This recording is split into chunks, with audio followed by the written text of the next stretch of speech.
Hello everyone, I welcome you again on this 10 minutes a day series. So the topic of our today's discussion is important retail liability products part 1. तो देखिए retail liability products को हम already discuss कर चुके हैं वैसे, but इस chapter के अंदर हम इन रिटेल लाइबिलिटी प्रोडक्ट्स को थोड़ा डिटेल में समझेंगे। तो सबसे पहले हम बात करते हैं कि हाउस होल्ड्स के द्वारा जो भी फंड्स वगैरह दिए जाते हैं वो बैंक्स में डिपॉजिट किए जाते हैं हाउस होल्ड्स के द्वारा। अब इन्हीं फंड्स को फर्दर लैंड कर दिया जाता है by the bank to the business firm और द गवर्नमेंट इटसेल्फ। अब अगर हम बैंक के फंक्शन को ढंग से एनालाइज करें तो बैंक्स काम क्या कर रहे हैं, ये मोबिलाइज कर रहे हैं सेविंग्स को, किसकी सेविंग्स, हाउस होल्ड्स की, और इनको चैनलाइज कर रहे हैं towards the productive use itself. अब अगर इंडिविजुअल कस्टमर की हम बात करें तो वो अपने इन फंड्स को in the form of cash अपने पास भी रख सकता है, बट अपने पास रखेगा तो पहली बात उस वो कैश या जो फंड्स हैं वो सेफ नहीं है। हाँ, लिक्विडिटी ज़रूर मेंटेन रह पाएगी, बट अल्टीमेटली रिटर्न उसको उन फंड्स से नहीं मिल पाएगा। एक बैंक जो है इन तीनों पर्पज़ को सॉल्व करने का काम करता है for the individual customer itself. अब देखिए, एक इंडिविजुअल जो है वो डिमांड डिपॉजिट के थ्रू अपने फंड्स को बैंक के अंदर डिपॉजिट कर सकता है। अब अगर बैंक्स की बात की जाए तो banks are the only financial institutions that can accept demand deposits and issue cheques. अब यहाँ से जो पैसा है it can be withdrawn on demand basis with the help of cheque, writing a letter to the bank, ATMs या फिर online transactions के through. अब देखिए, चेक की अगर बात की जाए तो cheque is a payment instrument.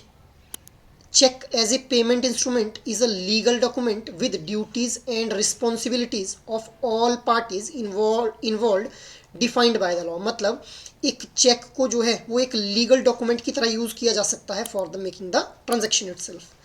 Moving ahead, अब ये जो हमारे रिटेल लाइबिलिटी प्रोडक्ट्स हैं इनके ऊपर या तो लो या फिर किसी भी तरह का इंटरेस्ट नहीं दिया जाता है। क्यों किया जा रहा है ऐसा? बिकॉज एक तो कस्टमर को जो है वो लिक्विडिटी मेंटेन करने का जो फीचर है वो प्रोवाइड कर रहा है बैंक इन लाइबिलिटी प्रोडक्ट्स के थ्रू। दूसरा, इन लाइबिलिटी प्रोडक्ट्स को मेंटेन करने की जो कॉस्ट है वो बहुत ज़्यादा रहती है, स्पेशली डिमांड डिपॉजिट अकाउंट्स को। मूविंग अहेड, अब देखिए रिटेल लाइबिलिटी प्रोडक्ट्स दो तरह के होते हैं, हम लोगों ने पहले भी डिस्कस किया हुआ है, demand deposits and time deposits. Demand deposit का पार्ट बनेंगे कासा प्रोडक्ट्स और टाइम डिपॉजिट का पार्ट बनेंगे एफडी या फिर आरडी इटसेल्फ। मूविंग अहेड, अब करंट अकाउंट के बारे में हम देख लेते हैं, थोड़ा इसके फीचर्स को समझते हैं। सबसे पहले फीचर की अगर हम बात करें तो इसका पर्पज़ क्या है, ये ट्रेडर्स और जो बड़े बड़े बिजनेसमैन होते हैं उनके लिए एक्चुअल में जो है वो करंट अकाउंट जो है वो ओपन किया जाता है। क्यों? क्योंकि उनकी मल्टीपल नंबर ऑफ ट्रांजेक्शन्स रहती हैं और फ्रीक्वेंट ट्रांजेक्शन्स रहती हैं बहुत ज़्यादा। इसके अलावा नॉन इंटरेस्ट बेरिंग, इनके ऊपर किसी भी तरह का कोई इंटरेस्ट कस्टमर को नहीं दिया जाता है। Higher minimum balance as compare to savings account. Savings account में अगर 1000 मिनिमम बैलेंस रखना है तो इस 1000 से ज़्यादा मिनिमम बैलेंस मेंटेन करना पड़ेगा करंट अकाउंट के अंदर एक कस्टमर को। इसके अलावा ओवरड्राफ्ट फैसिलिटी प्रोवाइड की जाती है। Overdraft is short term loan. Next is interest is charge on the overdraft. In overdraft के ऊपर जो है वो इंटरेस्ट चार्ज किया जाता है कस्टमर से।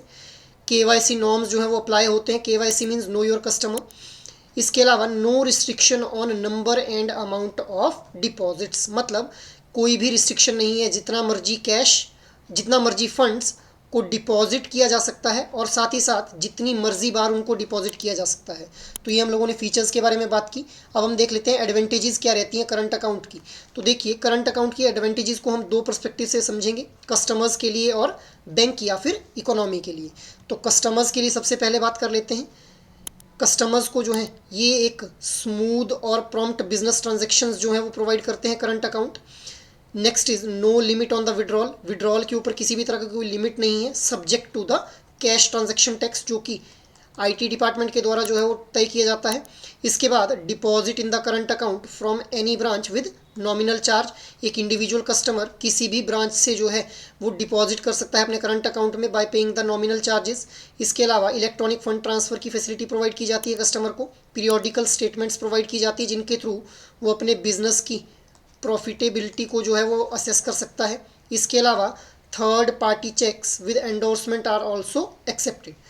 अगर हम इसी एडवांटेजेस की अगर हम बात करें on the perspective of bank और इकोनॉमी, तो देखिए सबसे पहले तो करंट अकाउंट हेल्प करते हैं improving the net interest margin. कैसे? क्योंकि करंट अकाउंट के ऊपर हम लोग जानते हैं कि किसी भी तरह का कोई इंटरेस्ट जो है वो कस्टमर को नहीं पे किया जाता है बैंक के द्वारा, बट लोन्स के थ्रू जो इंटरेस्ट बैंक को रिसीव होता है उसके और उस इंटरेस्ट रेट के और ये ज़ीरो इंटरेस्ट रेट के बीच में जो है वो नेट इंटरेस्ट मार्जिन जो है वो बढ़ रहा है. So it means bank will be earning the profit with the help of this current account, क्योंकि उसको कोई भी इंटरेस्ट पे नहीं करना पड़ रहा है ना इन अकाउंट्स के ऊपर. Next is performance indicator. अब करंट अकाउंट जो हैं उनको हम लोग जो है वो परफॉर्मेंस इंडिकेटर की तरह भी यूज़ कर सकते हैं, क्योंकि करंट अकाउंट जितने ज़्यादा किसी एक बैंक के पास रहेंगे उतना जो है उसको कम इंटरेस्ट जो है वो पे करना रहेगा एक इंडिविजुअल कस्टमर को.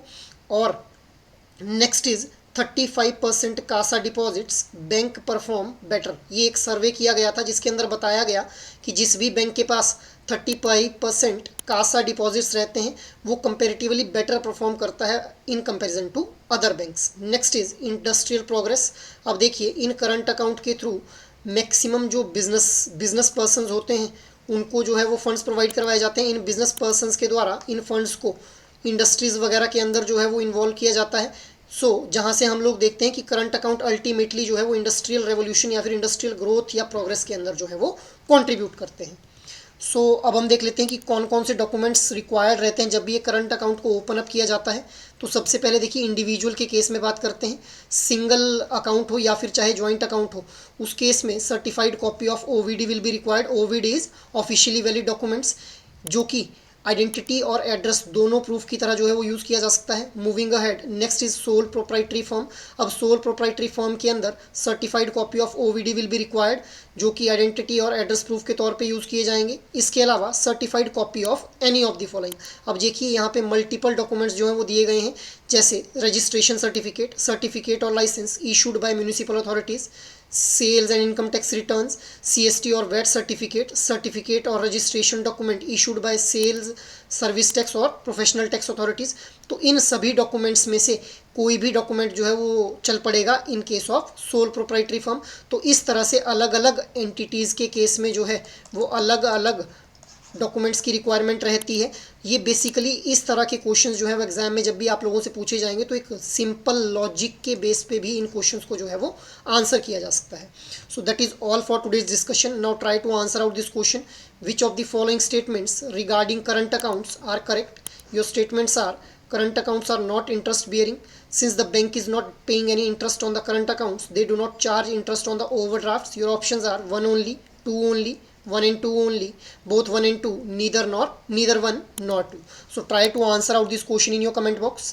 अब लास्ट सेशन में मैंने आप लोगों से क्वेश्चन पूछा था, the control number is a dash unique number that helps to track an individual's credit report from CIC database. Your options were 3 digit number, 6 digit number, 9 digit number and 12 digit number. So the right answer will be 9 digit number itself.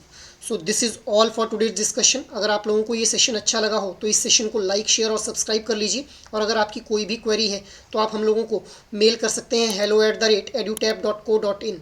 So that is all for today's discussion. जय हिंद.